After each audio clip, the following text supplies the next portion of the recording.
Muy buenas tardes. Mi nombre es Esmeralda Leticia Rendón.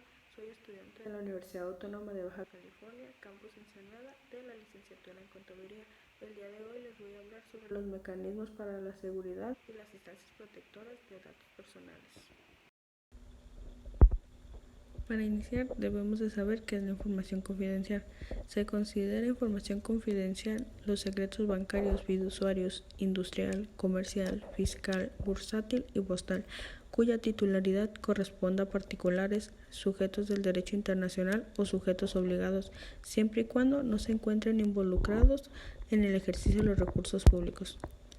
Existen ciertas medidas de seguridad que debemos de conocer, como lo son la clasificación de información. Esto significa convertir la información en un código que solo las personas con la clave adecuada puedan entender. 2. El control de acceso. Limita a quienes pueden entrar a los lugares o sistemas donde se guardan los datos. Clasificación de información. Es importante etiquetar los datos según lo importante que sea y la protección que deben de establecerse. Acuerdos de confidencialidad. Algunas veces es necesario que las personas firmen acuerdos especiales que les impida compartir información confidencial con otras personas. Estos son conocidos como acuerdos de no divulgación, NDA por sus siglas en inglés. Existen ciertos derechos con los que cuentan los titulares, como lo son el derecho a la privacidad. Tienen derecho a que su información personal sea protegida y tratada de manera confidencial. 2. Derecho a acceder a su información. Esto quiere decir que pueden solicitar acceso a los datos personales que una organización tenga sobre ellos y cómo se está utilizando. 3. Derecho a la reclasificación. Si se encuentran que una información que una organización tiene sobre ellas es incorrecta o incompleta, tienen derecho a solicitar que ésta se corrija. Derecho al olvido.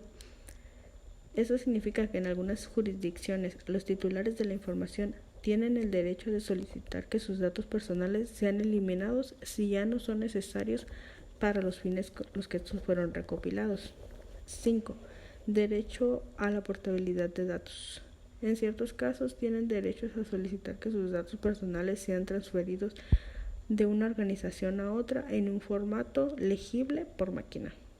6. Derecho a oponerse al procesamiento.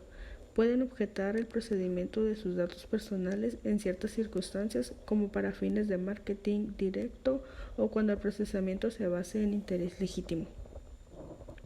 Así como existen derechos para los titulares, también existen ciertas obligaciones para terceros. Iniciando pues está la confidencialidad.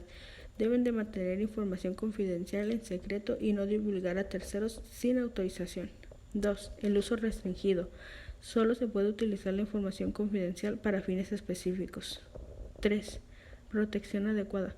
Deben de tomar las medidas adecuadas para proteger la información confidencial de pérdidas, robos o accesos no autorizados. Cumplimiento de normativas. Esto quiere decir que deben de cumplir con las leyes y regulaciones aplicables relacionadas con la protección de datos y la confidencialidad de la información. 5. Notificación de incidentes. Deben informar de inmediato a las partes responsables si se produce un incidente de seguridad que pueda comprometer la confidencialidad de la información. Como número 6 tenemos la devolución o destrucción segura.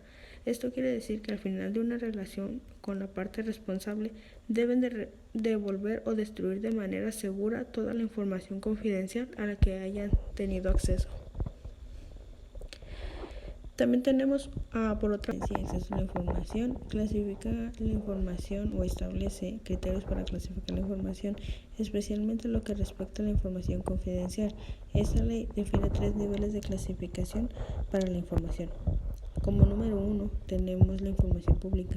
Es aquella que no tiene restricciones para su acceso y difusión. La información pública es aquella que puede ser consultada por cualquier persona sin necesidad de justificar su solicitud.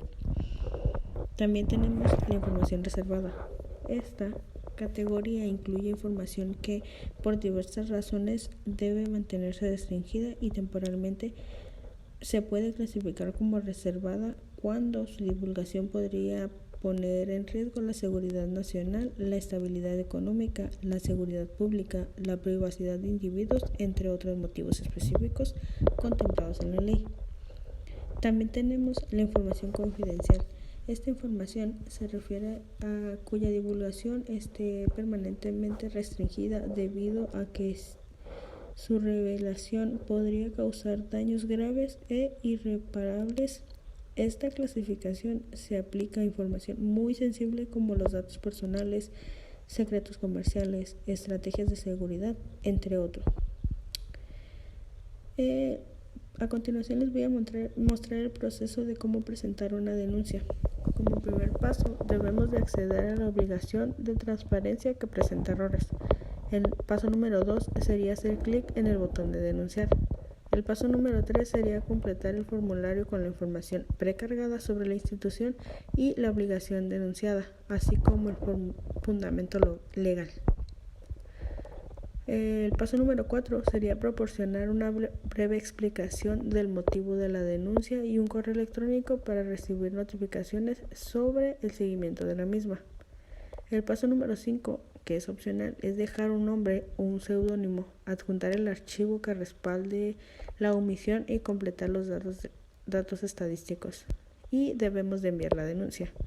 El paso número 6 sería confirmar que la denuncia ha sido enviada y será analizada por el órgano garante de la transparencia.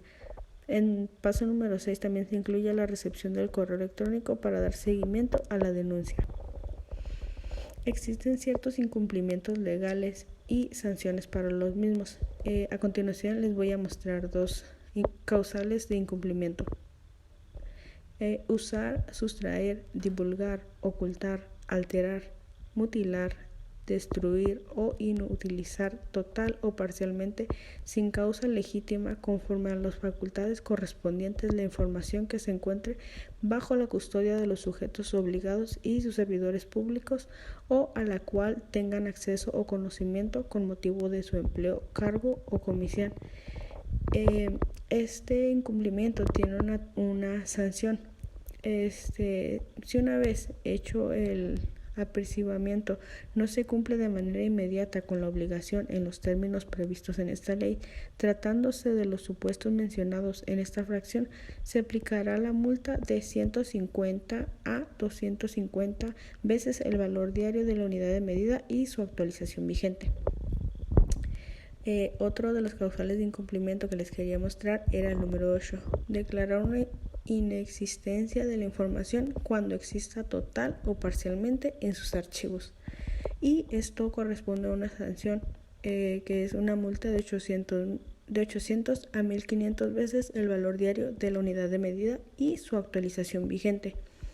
Se aplicarán multas adicional a 50 veces el valor diario de la unidad de medida y su actualización vigente por día a quien persista en las infracciones citadas en las fracciones anteriores.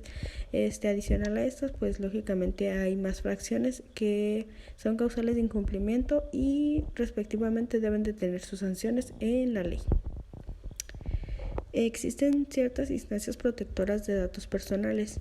El Instituto Nacional de Transparencia, Acceso a la Información y Protección de Datos Personales, el INAI, es el principal en México.